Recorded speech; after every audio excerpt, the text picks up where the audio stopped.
Good morning, good afternoon, and good evening, and welcome to Busy Playing Something, episode 13. I am your only host today, Joshua LaRosa, coming to you from the abyss. No, actually, by the time that this goes live, I will be in Japan. So, basically, to make a long story short, both Sean and I have trips coming up over the next few weeks, which means we will be missing a podcast. So, we wanted to do a pickup, a pre-recorded show that will go live in the next few weeks. But unfortunately, Sean's had some power issues, and believe it or not, you do need live electricity to do a live podcast. So that means you are stuck with me.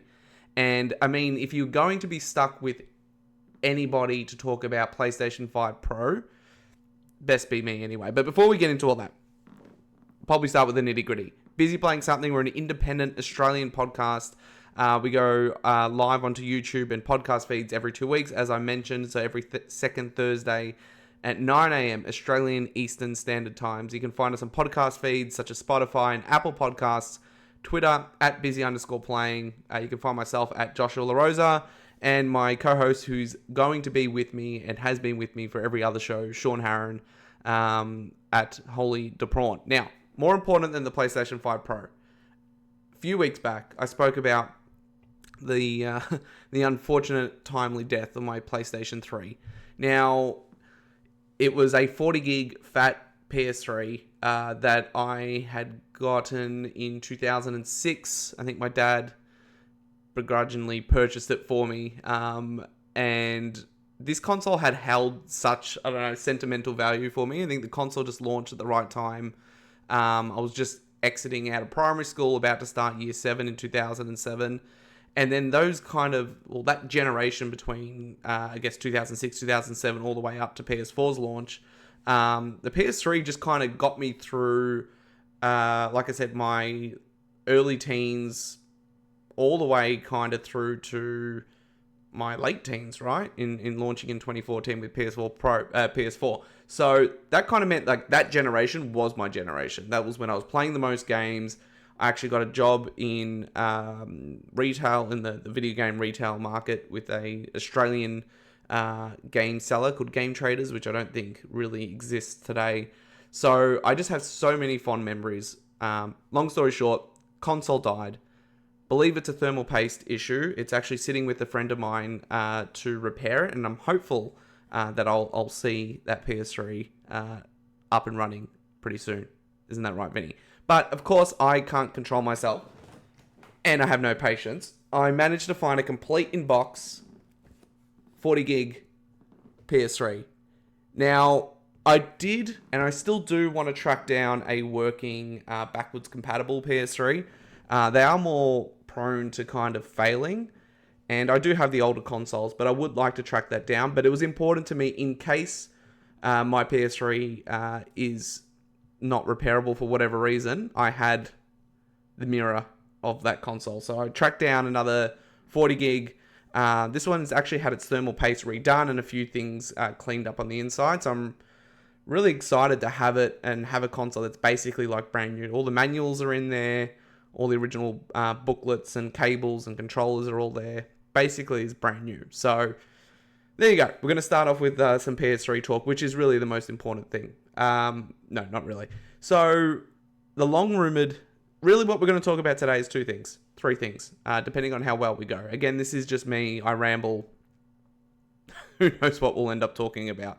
But PlayStation 5 Pro is obviously one of the big discussion points. I also want to talk about some of the Switch leaks that have appeared online, which seem to indicate the Switch 2 and what it will look like and some of its power and specs, if it can be believed. So take that with a grain of salt. And then I'm also going to talk about the rumored Horizon Zero Dawn remaster that is being rated. And then there's also the rumors of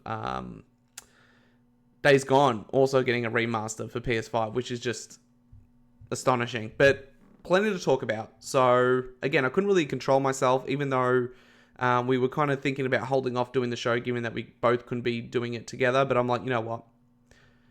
I'll just ramble on a camera for a few hours and we'll see what happens. So, PlayStation 5 Pro. I'm going to read a little write-up that I did and take some stuff from the PlayStation blog, and we'll just get straight into the conversation. So, after several months of speculation, Project Trinity is finally seeing the light of day. Sony revealed the PlayStation 5 Pro via a 9-minute sit-down with system architect Mark Cerny, not too different to the PlayStation 4 Pro reveal, albeit a fraction of the length. Reception online remains polarizing. Some are celebrating this mid-gen upgrade, whilst others are debating its worth.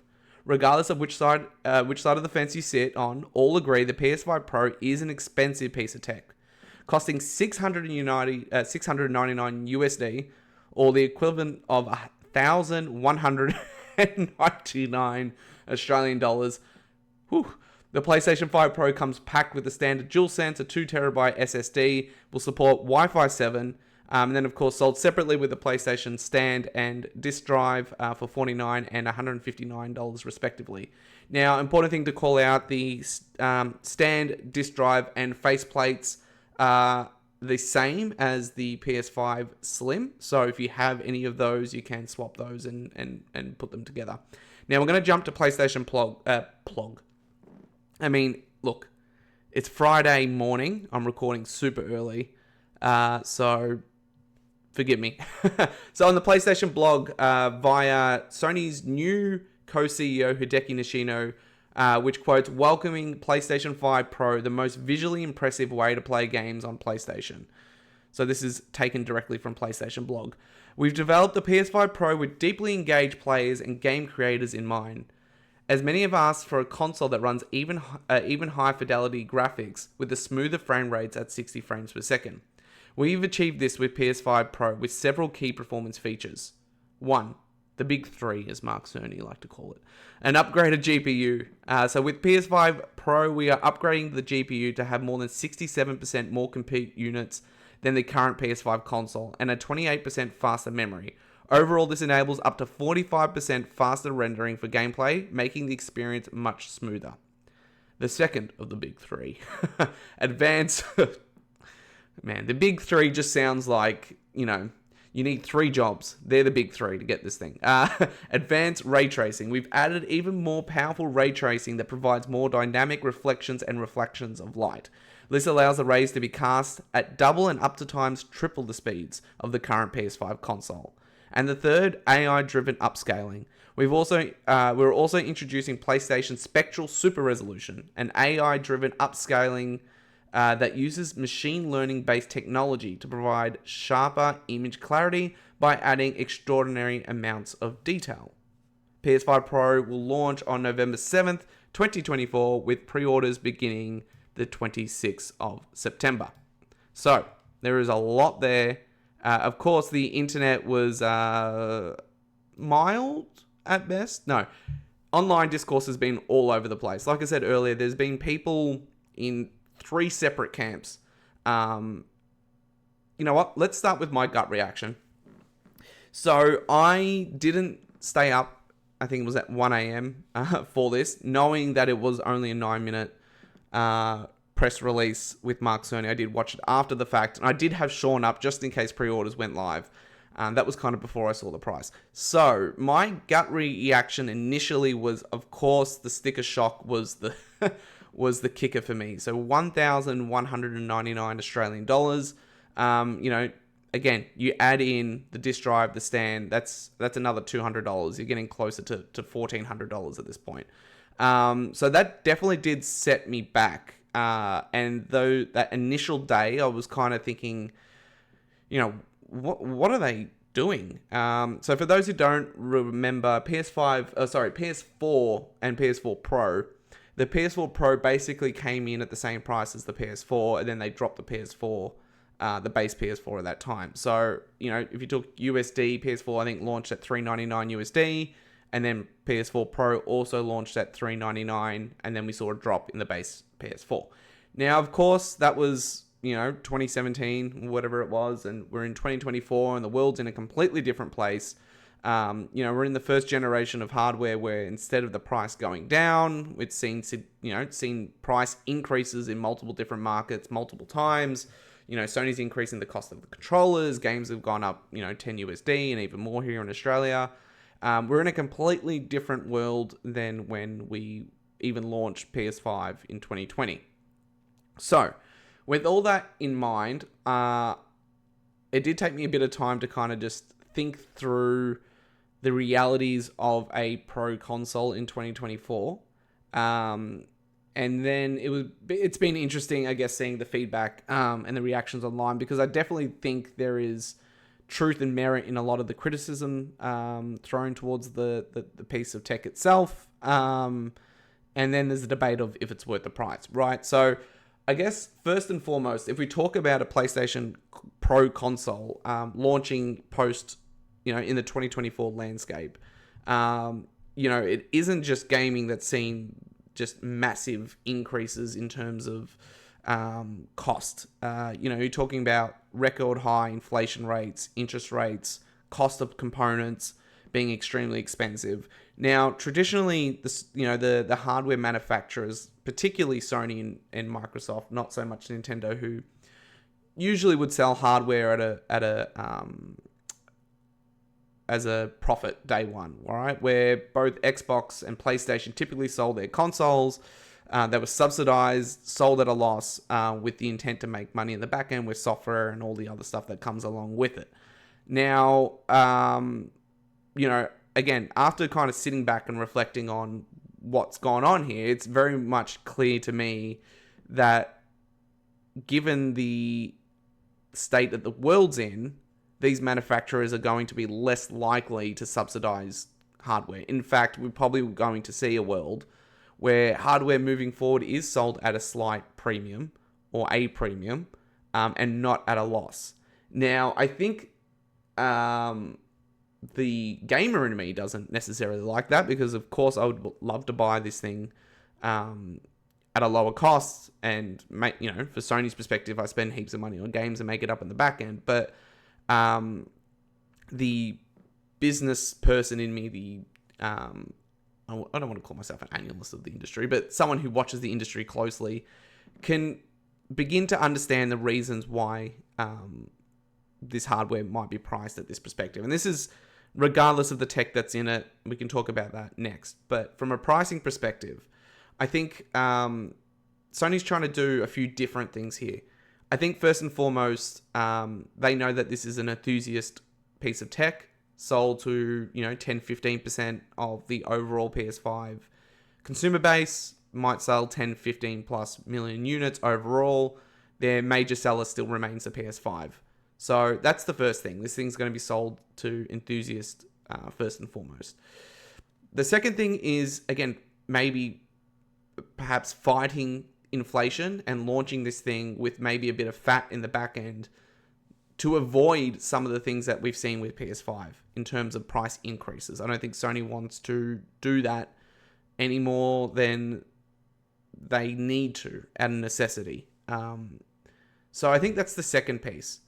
The third, I think, we often hear from both sides of the camp that the console market is stagnating. And what they mean by that is there's this kind of bubble of 250 to 300 million console buyers in the world, right? And those are usually spread out across PlayStation, Xbox, and Nintendo. Now, that number has stayed consistent for the longest period of time. So you think about when, NES and Super Nintendo launched all the way through to PlayStation and PS2, the console base was always growing, right? Since about PS3 into PS4, that kind of generational shift, the consumer base has relatively stayed the same. So what that means, in, I guess, business sense, is that the market for consoles has somewhat matured. Of course, they're doing, well, Sony in particular, doing some really interesting things in non-console markets such as India and China and a few others, Korea, to try to introduce consoles as another primary way of playing games. But on the whole, in all Western and I guess all markets that have had consoles for the longest time, that number has kind of stayed consistent. So I think, again, the idea of subsidizing hardware or subsidizing anything is a way to get people into the ecosystem, a way to get people into playing games, a way of getting people to buy your hardware.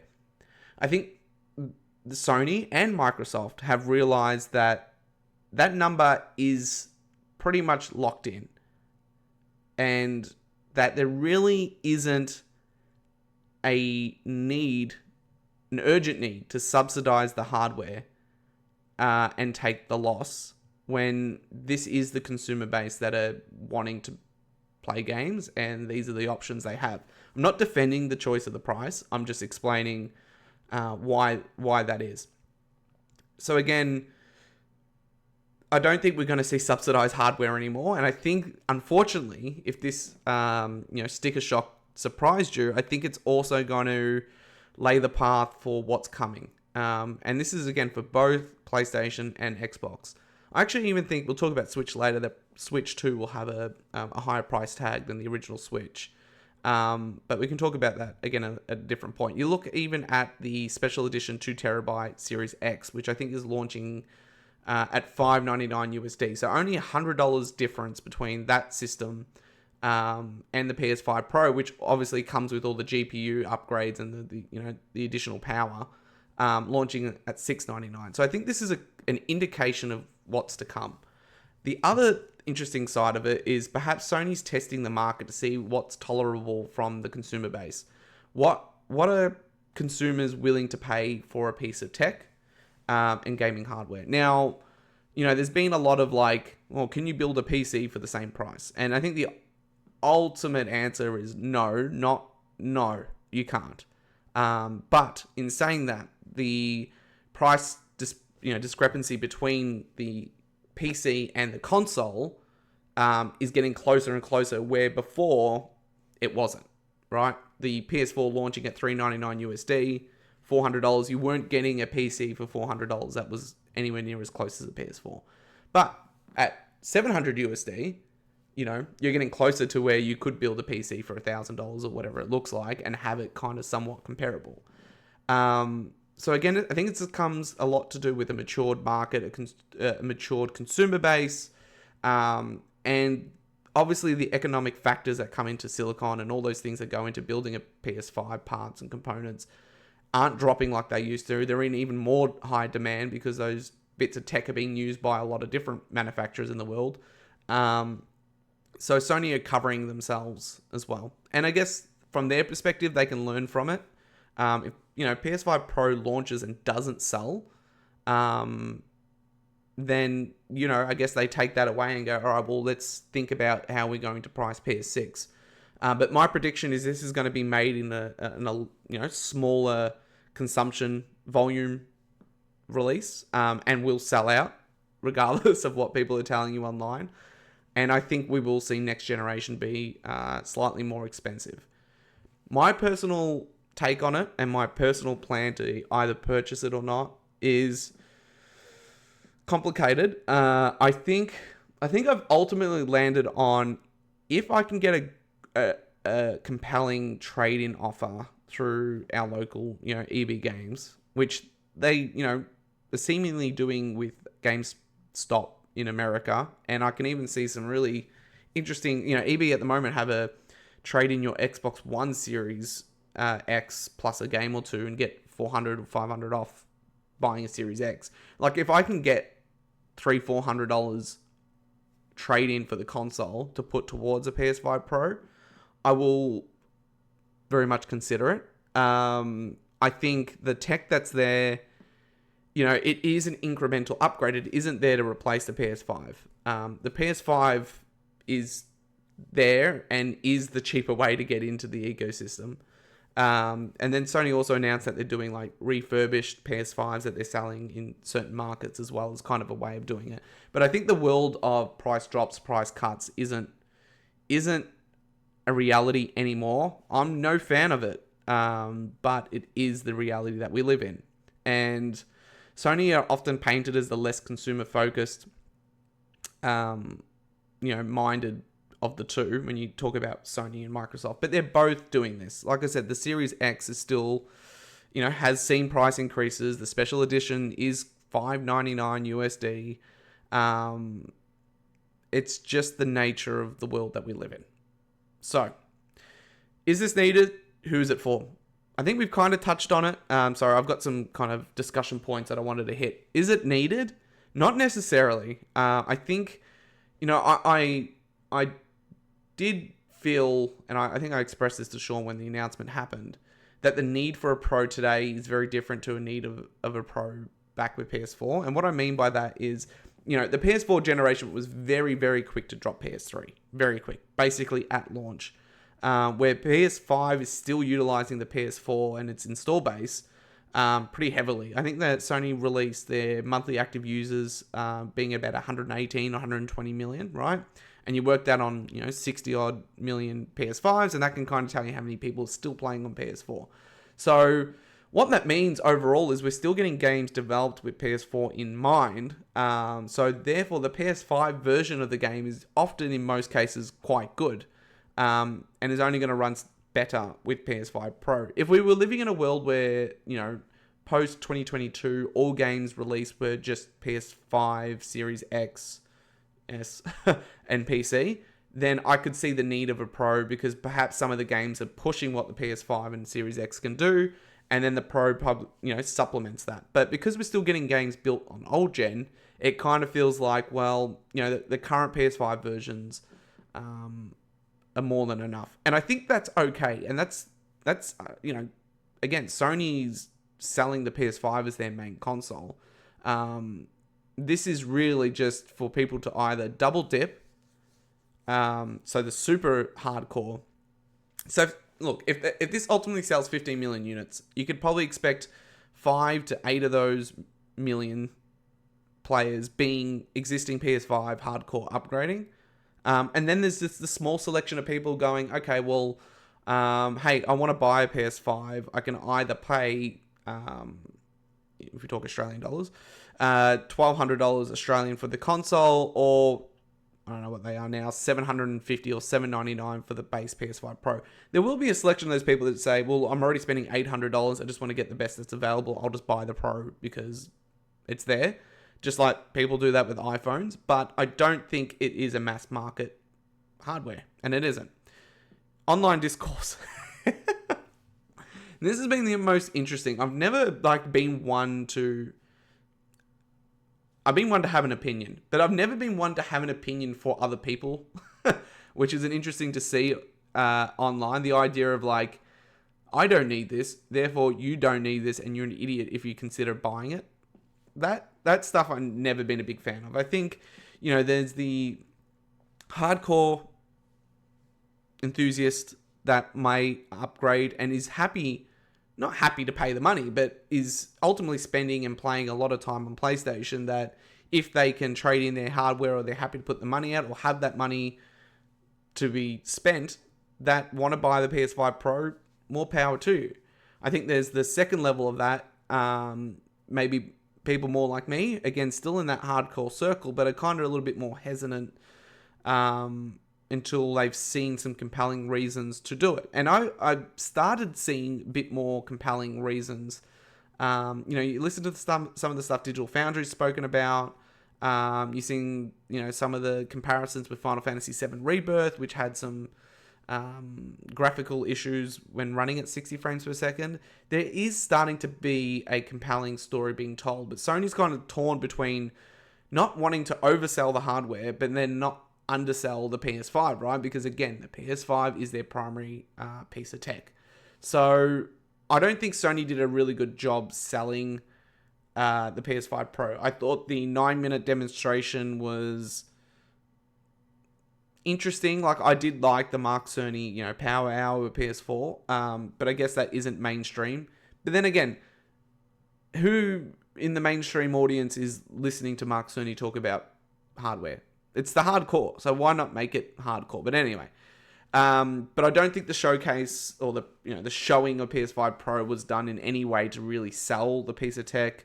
And then, of course, the consistent use of Last of Us Part 2 and Ghost of Tsushima is not the way to sell this game. Now, I have heard Sony should have announced a new game and then used this to sell it.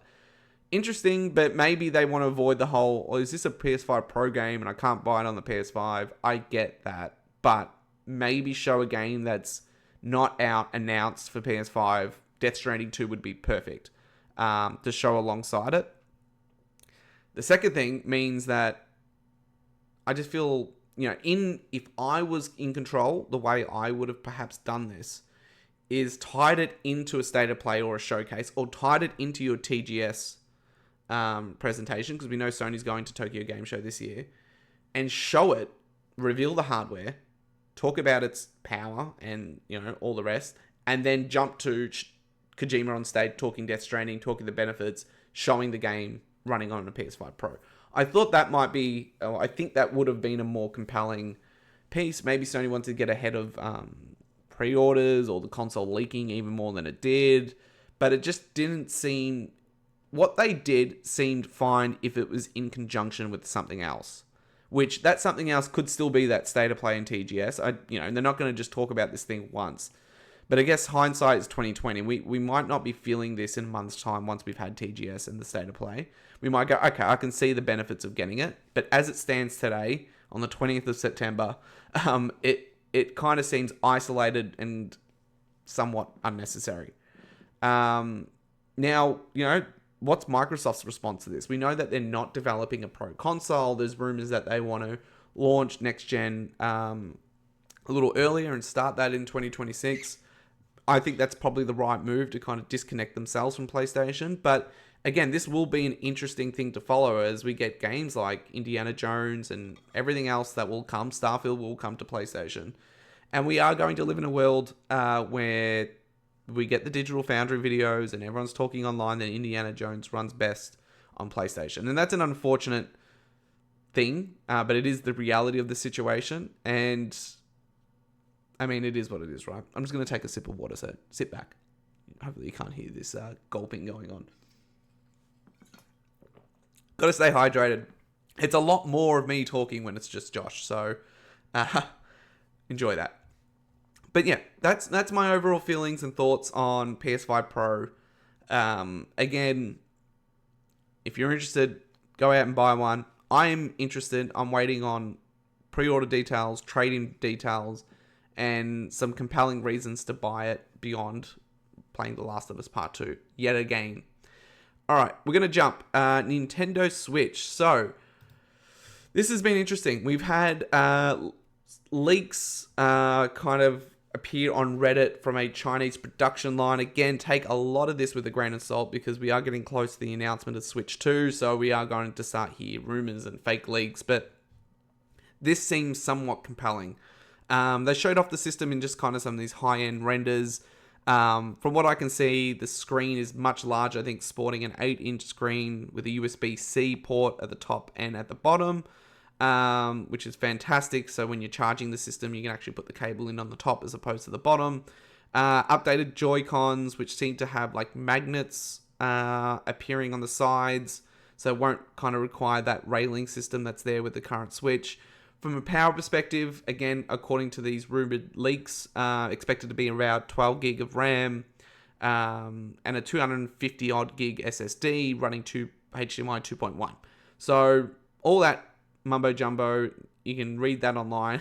It's got 2 cooling fans and all that fun stuff. But basically, from a power perspective, it's projected to be somewhere between the PS4 Pro and the Series S, which I think is the ideal sweet spot for what the Switch is trying to achieve.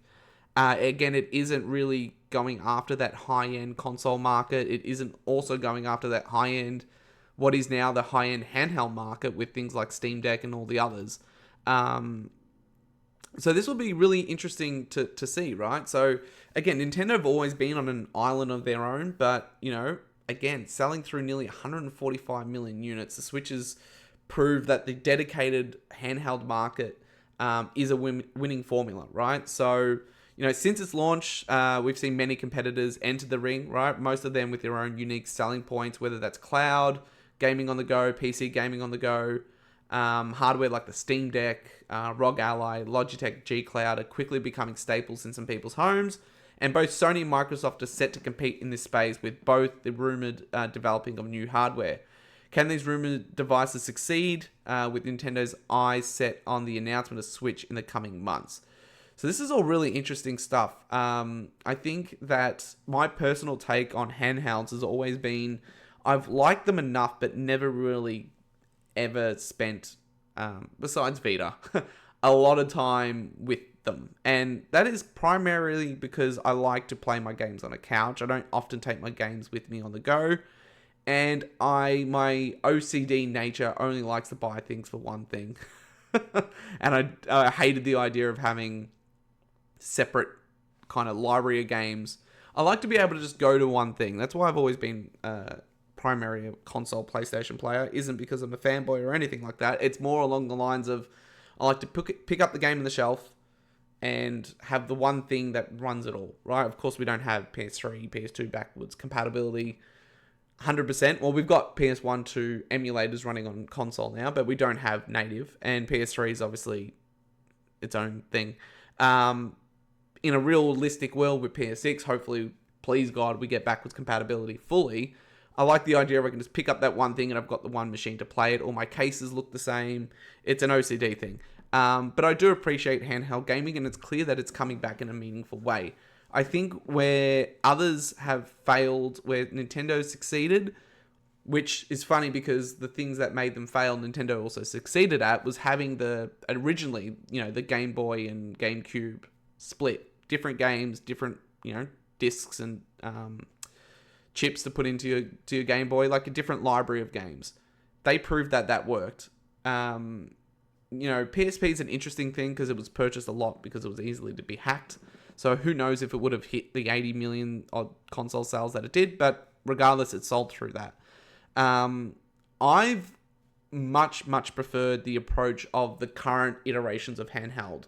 And what I mean by that is the Switch, regardless of if it's docked or onto the TV, obviously it's the one thing, same library of games, I can get into that. And I've got a Switch, and that's what I use it for. Mostly exclusives, mostly on TV, but I like the idea if I do want to take it on the go, like I've got this flight to Japan coming up, I can take the games, it all works. As opposed to like Vita, where I had a separate library of games, and some Vita games can't be plugged into a console and played and things like that. I really don't like that. So I really do hope, I know I'm jumping around in a million different things, but I really do hope if we do get a PlayStation and Xbox handheld, which I think we will get, that it's Xbox. I'm not so much worried about it because I think they know what they've got, but PlayStation don't try to do what they did with the Vita. It's like, I need you to work on a VR game. I need you to work on a Vita game, or whatever they want to call it, handheld game. I don't think they will do that. I think it will kind of launch, if it does launch alongside PS6, maybe it is a Series S-ified PS6 on the go, because, and perhaps without some of the parity stuff that's held Series S back this generation.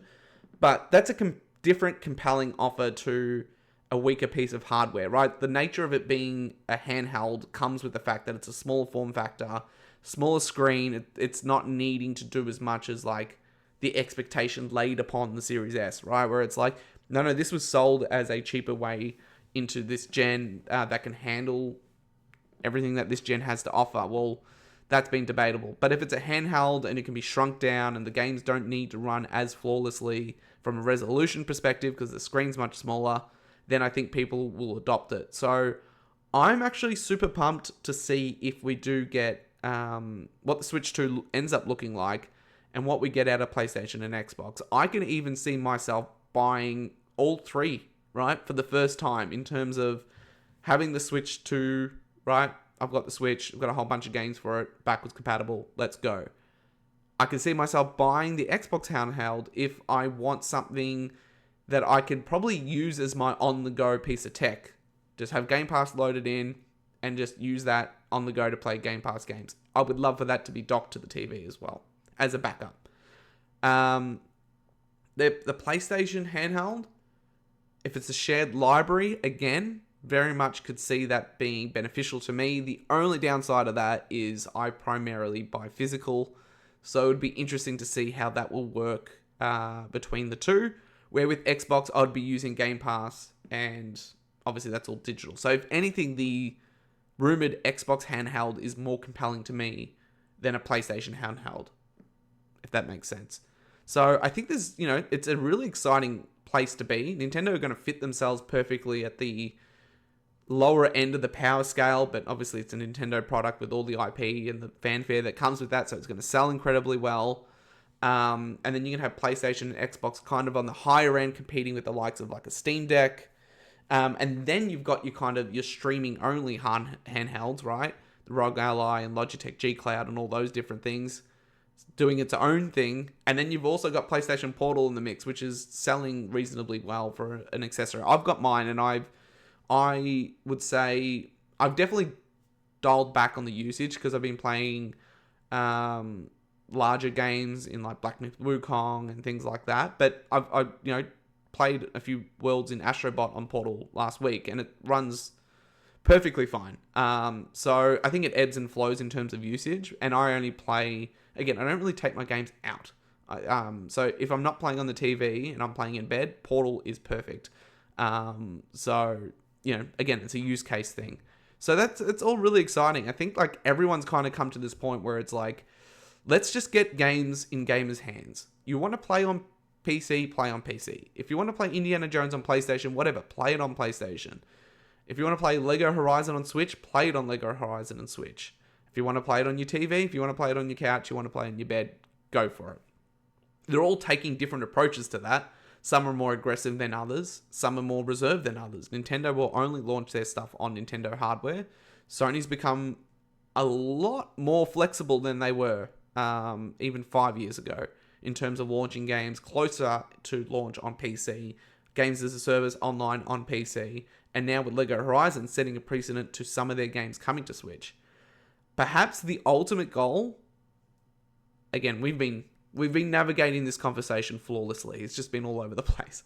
Perhaps Sony's ultimate goal here is, now that, and this is going to sound fanboy-y, just hold on, let me explain. Perhaps now that they themselves feel that Xbox is out of the race in terms of being a console competitor. 2 generations in a row, they've basically sold half the amount of consoles as the PlayStation. From an optics perspective, PlayStation is the dominant brand.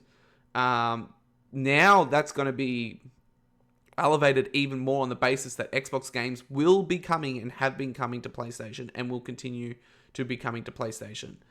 So I guess the more that happens, the less Sony will even see Microsoft as a competitor. The more flexible Sony, I think, will then in turn become. So if we ever get to a world where Xbox do create hardware, focus that on Game Pass, and release their games day and date on everything, including Switch and PlayStation, I think that will then elevate Sony's chances of bringing games to multiple systems quicker. Now, I don't think, knowing Sony and how bitter that company can be in terms of like, we could release Helldivers on Xbox, but what for? Let them starve and let's see if we can get some of their players across. I think what that will ultimately mean, like I said, Xbox games everywhere, they have their dedicated hardware, Game Pass. That will mean Sony will see them not as a competitor in the traditional sense, but then also going, okay, the console market now is really just us and Nintendo. Now we know Nintendo players, the hardcore, aren't coming across to us, but we also know there is a large component of people who have a Nintendo and have a PlayStation or an Xbox, but in this circumstance, it's just PlayStation. So there really isn't going to be any cannibalization of like releasing games on there because the audience is different. It's generally the younger audience. And I'm not saying they will launch the next God of War on there. But if they've got these games that are multiplayer, that are Lego Horizon like, Astrobot like, maybe not Astrobot, but Ratchet and Clank, that kind of, subsection of games, what is the harm on getting people on Nintendo hooked on that? Because games sell really well on Nintendo, right? And if you've got an audience that grows up on Ratchet and Clank on Nintendo Switch 2 or 3 or whatever, that fall in love with that series, fall in love with things, get older, and then, get to a point where it's like, I really love Ratchet and Clank, but I could play it on PlayStation where it's going to look, run better, maybe I'll buy a PlayStation 2. So it actually works in their favor. Utilize Nintendo's younger audience and their hardcore audience who buy things. You launch Ratchet and Clank on Switch, it's selling more than 2 million units that it sold on PS5. It's just fact. So I don't think Sony necessarily are rushing to that outcome, but I think the more Microsoft make that reality a reality of we're not really seeing you guys as a competitor, you're launching all your games everywhere, including on our system, the quicker Sony will then go, right, it's just us and Nintendo, let's utilize Nintendo, and, hopefully, as those gamers grow up and mature, they love the series that are over there and then become a bit more aware of who makes them. Hold on, these are PlayStation games. I can get them running better and playing better on PlayStation. And maybe they have a PlayStation and a Switch. So, again, this has been a really interesting show. We've just kind of covered what feels like a million different topics. I was also going to discuss the Horizon Zero Dawn remastered that's been rated, but look, I don't have the mental capacity to do that today. So perhaps Sean will step in at some point whilst I'm away. Again, I'll be gone in Japan, leaving on the 1st of October for 3 weeks. So really appreciate everybody's time here today. It has been a Josh solo podcast. I am your host and only host here today, Joshua LaRosa. Sean, we wish you well. We wish your power would come back on. Again, you can follow us on YouTube at Busy Playing Something and find us on Twitter at busy_playing.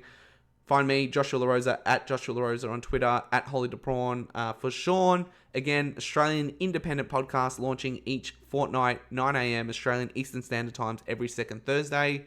It's been a pleasure. Stay healthy, stay sexy, and I don't know. What do we want to say? Just ease up on the online discourse. If you're watching this and you're typing it, if your hands are on that keyboard right now, saying this guy's the biggest fanboy douchebag ever, just chill. What would your mother think if you were talking to someone like that? I don't know. Anyway, I am no fanboy, right? Oh Jesus, this thing weighs a ton. I am no fanboy. Goodbye. Good night. See you next time.